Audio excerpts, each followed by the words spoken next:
Hello friends, நான் உங்கள் சுருராஜி பேசுகிறேன். இது சுருராஜியின் கதை சொல்லும் நேரம். நான் எழுதின முதல் நாவல் அர்ஜுனனின் தீர்ப்பு. அந்த நாவலிருந்து இது வரைக்கும் 7 பாகம் சொல்லியிருக்கேன்.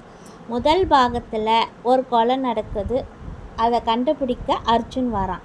2வது பாகத்தில் அர்ஜுன் அவன் ஃப்ரெண்ட்ஸுங்க கூட சேர்ந்து அவனுக்கு பிடிச்ச மாதிரியான பொண்ணை தேட ஆரம்பிக்கிறான். 3ஆம் பாகத்தில் அர்ஜுனனின் தாயார் யசோதா அவளுக்கு பிடிச்ச மாதிரியான ஒரு மருமகளை தேட ஆரம்பிக்கிறான்.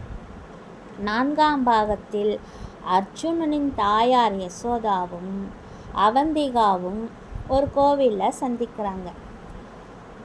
5ஆம் பாகத்தில் ஒரு கேஸ் விஷயமாக அர்ஜுன் மறுபடியும் விசாரிக்க ஆரம்பிக்கிறான். அப்போது அவந்திகாவை பார்க்குறான். 6ஆம் பாகத்தில் அவந்திகா அந்த கேஸ் விஷயத்தில் அர்ஜுனனுக்கு உதவி செய்கிறான். 7ஆம் பாகத்தில் அர்ஜுன் அவந்திகாவின் மீது காதல் கொள்கிறான். இப்போது நான் 8வது பாகம் உங்களுக்கு சொல்ல போகிறேன். அர்ஜுனனும் அந்த கொலை கேஸ் விஷயமாக தனக்கு கிடைத்த ஆதாரங்களை கொண்டு விசாரித்து கொண்டே தான் இருந்தான். AND என்றால் என்ன அர்த்தம்? 3ஐயும் சேர்த்து பார்த்தால் ஆங்கிலத்தில் அண்டு என்று வருகிறது. தமிழில் பார்த்தால் மற்றும் என்றும் வருகிறது. அப்படின்னா இன்னமும் கொலைகள் நடக்குமா? என்ன பண்ணுறது என்று ஒன்றும் புரியாமல் குழப்பமடைந்தான். 3வதாக இறந்தவன் ஒரு கல்லூரி மாணவன். அவனுடைய பெயர் உதயமூர்த்தி. அவனுக்கும் இதற்கு முன்னாடி இறந்தவங்களுக்கும் கூட எந்த சம்பந்தமும் இல்லை. இப்படி சம்பந்தமே இல்லாதவங்க எங்கே, எப்படி, எந்த விஷயத்தில் சம்பந்தப்பட்டு இருக்காங்க ஒன்றும் புரியலையே. இதுவரைக்கும் நான் கேஸ் பார்க்க ஆரம்பித்து இந்த அளவுக்கு ஒரு சிக்கலான கேஸ் வந்ததே இல்லை. இப்போது தான் இப்படி வந்திருக்கு. இந்த கேஸை எப்படி பிரித்து மேய்ஞ்சாலும் தகவல் ஒன்றும் சரியாக கூட கிடைக்க மாட்டேங்குது என்று அர்ஜுன் தன் தலையை பிடித்து கொண்டான். அப்போது யசோதா அறைக்குள் உள்ளே வந்து, அர்ஜுன், இந்தா நீ கேட்ட மாதிரியே உனக்கு பிடிச்ச மாதிரி ஸ்ட்ராங்காக ஒரு ஃபில்டர் காப்பி போட்டு எடுத்துகிட்டு வந்திருக்கேன், இந்தா குடி என்றாள். அர்ஜுனனும் தேங்க்ஸ்மா என்று கூறி அந்த காஃபியை குடித்தான். என்னடா ஏதோ பெரிய யோசனையாகவே இருக்க, வீட்டுக்கு வந்தா கேஸை பற்றி எதுவும் நினைக்காதன்னு எத்தனை தடவை சொல்லியிருக்கேன். கொஞ்ச நேரம் நீ ரெஸ்ட் எடு, சரியா? நீ இன்னைக்கு வீட்டில் தானே இருக்க போகிற. நான் மார்க்கெட் வரைக்கும் போய் காய்கறிகளெல்லாம் வாங்கி கொண்டு உனக்கு பிடிச்ச மாதிரி சாப்பாடு செஞ்சு தரேன் என்று கூறி வெளியே சென்றாள் யசோதா. காய்கறி மார்க்கெட்டில் அவந்திகா அந்த வார்டன் மேடத்துடன் சேர்ந்து கொண்டு ஆசிரமத்திற்கு தேவையான காய்கறிகள் நிறைய வாங்கி கொண்டிருந்தாள், 2-3 பைகளில். யசோதாவும் அதே மார்க்கெட்டில் இன்னொரு பக்கத்தில் தன் மகன் அர்ஜுனனுக்கு மிகவும் பிடித்த காய்கறிகளாக பார்த்து பார்த்து வாங்கி கொண்டிருந்தாள். திடீரென்று அந்த சமயத்தில் இரு கோஷ்டிகளிடம் ஏதோ கலவரம் ஏற்பட்டு கடைகளை அடித்து நொறுக்கி மூடிக்கொண்டே வந்தார்கள் சில மனிதர்கள். யசோதாவும் இதனை பார்த்து விட்டு ஆரம்பிச்சிட்டாங்களா, இவங்களுக்கு வேற வேலையே இல்லை என்று காய்கறி பையை கீழே வைத்துவிட்டு ஆட்டோவை கூப்பிட ஆரம்பித்தாள். அப்போது யசோதாவின் அந்த பழிக்கு அருகிலே ஆசிரமத்தின் மற்ற காய்கறி பைகளை வைத்த அவந்திகா அங்கே நின்று கொண்டிருந்த இருவரை பார்த்து, நீங்கள் அங்காளம்மன் கோவிலில் வேலை செய்கிறவர்கள் தானே? இன்றைக்கி ஏதோ உங்கள் கோவிலில் அன்னதானம் பண்ணுறதா கேள்விப்பட்டேன். காய்கறியெல்லாம் வாங்கிட்டீங்களா? இங்கே கலவரம் வேறு நடந்து கடையெல்லாம் மூடிட்டுருக்காங்களே என்று கேட்க, இல்லைம்மா, நாங்கள் காய்கறிகள் வாங்க வந்த நேரத்தில் தான் திடீர்னு கலவரம் ஏற்பட்டு கடையெல்லாம் மூடிட்டாங்க. எல்லோரும் கடையை காலி பண்ணிட்டு கிளம்பிட்டாங்க. இப்போ என்ன பண்ணுறதுன்னு தெரியல. அங்கே கோவிலில் வேற சமையல் செய்ய ஆரம்பிச்சிருப்பாங்க. ஜனங்க எல்லாம் வர ஆரம்பிச்சிட்ருப்பாங்க. இங்கே மட்டும்தான் இப்படியா, இல்லை மற்ற இடங்களையும் கலவரமா? எங்களுக்கு ஒன்றும் புரியலம்மா என்று கவலைப்பட்டார்கள்.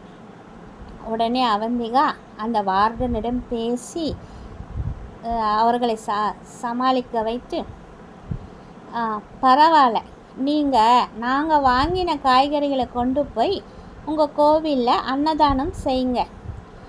இன்றைக்கு ஒரு நாள் தானே நாங்கள் ஆசிரமத்தில் இருக்கின்ற காய்களை வைத்து நாங்கள் ஒரு மாதிரியாக சமாளித்து கொள்கிறோம் என்று கூறி அவளின் காய்கறி பைகளோடு சேர்த்து அவசரத்தில் அருகில் இருந்த யசோதாவின் காய்கறி பையும் எடுத்து கொடுத்து அவர்களை வண்டியில் அனுப்பவும் ஆட்டோவை அழைத்துவிட்டு அங்கே வந்த யசோதா காய்கறி பையை தேடி அதனை அந்த பெண் யாரிடமோ வண்டியில் கொடுத்து அனுப்புவதை பார்த்துவிட்டு, ஏ பொண்ணே, ஏன் என் காய்கறி பைய அவங்கக்கிட்ட கொடுத்த என்று சத்தம் போட்டாள். அப்போதுதான் திரும்பி பார்த்த அவந்திகா யசோதாவை பார்த்ததும் பயந்தே போனாள். ஐயோ, சாரி மேடம், நான் உங்கள் பையையும் சேர்த்து கொடுத்துட்டேன் போல இருக்கு, என்னை மன்னிச்சிடுங்க, நான் உங்களுக்கு வேறு காய்கறிகள் வாங்கி தருகிறேன் என்று கூறி சுற்றும் முற்றும் பார்த்தவள் அப்படியே தலையை குனிந்து கொண்டாள். அவந்திகா, எப்படி வாங்கி தருவ? நீ சொன்ன உடனே கடையெல்லாம் திறந்துடுவாங்க. ஐயோ, இன்னைக்குன்னு பார்த்து என் பையன் வீட்டில் அதிசயமாக இருக்கான். அவனுக்கு பிடிச்ச மாதிரியான காய்கறிகளை ஆசையாக வாங்கி சமைக்கலான்னு பார்த்தேன். ஆனால் நீ அன்றைக்கி அப்படித்தான் என் பையன் பேரில் அர்ச்சனை பண்ண விடாமல் பண்ணேன். இன்னைக்கு அவனுக்கு சாப்பாடு இல்லாமல் பண்ணிட்டேன் உன்னை என்று திட்டி தீர்த்தாள். சாரி மேடம், நான் வேணும்னா உங்கள் பையன்கிட்ட மன்னிப்பு கேட்டுக்கிறேன் என்றாள் யசோதா. அதெல்லாம் ஒன்றும் தேவையில்லை. அது என்ன கையில் சாப்பாடு கூடையா என்று கேட்டாள் யசோதா. ஆமாம் மேடம், என் கையால் பண்ணினது வெறும் புளி சாதமும் உருளைக்கிழங்கு அவியலும் தான் செய்திருக்கேன் என்றாள் மெதுவாக அவந்திகா. அதனால் என்ன, எதுவாக இருந்தாலும் பரவாயில்ல, சாப்பிட்ற மாதிரி தானே செஞ்சிருக்க. என் பையன் வேற பசி தாங்க மாட்டான். அதை இப்போதைக்கு அவன் என்கிட்ட கொடு, என் பையன் இதை சாப்பிடட்டும், நைட்டுக்கு ஏதாவது டிஃபனை பண்ணி நான் சமாளிச்சுக்கிறேன் என்று அவளிடம் சாப்பாடு கூடைய வாங்கி ஆட்டோவில் ஏறி சென்றாள் யசோதா.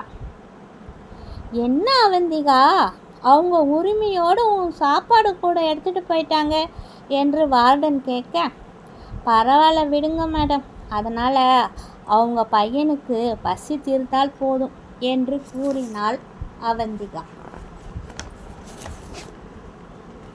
வீட்டில் அர்ஜுன் அம்மாவின் வருகைக்காக காத்திருந்து யசோதா வருவதை பார்த்ததும், என்னம்மா இவ்வளோ லேட்டாக வர, நீ எப்போ சமைச்சி நான் எப்போ சாப்பிட்றது என்றான் அர்ஜுன்.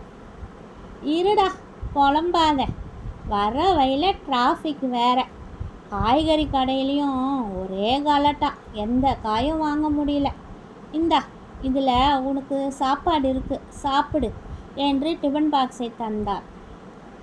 என்னம்மா இது, சின்ன டிஃபன் பாக்ஸாக தர, அப்படி என்னதான் இருக்குது இதில் என்று திறந்து பார்த்தவுடன், அடேங்கப்பா, வாசனையே இவ்வளோ அருமையாக இருக்குது என்று கூறி ஆசையாக சாப்பிட்டான் அர்ஜுன்.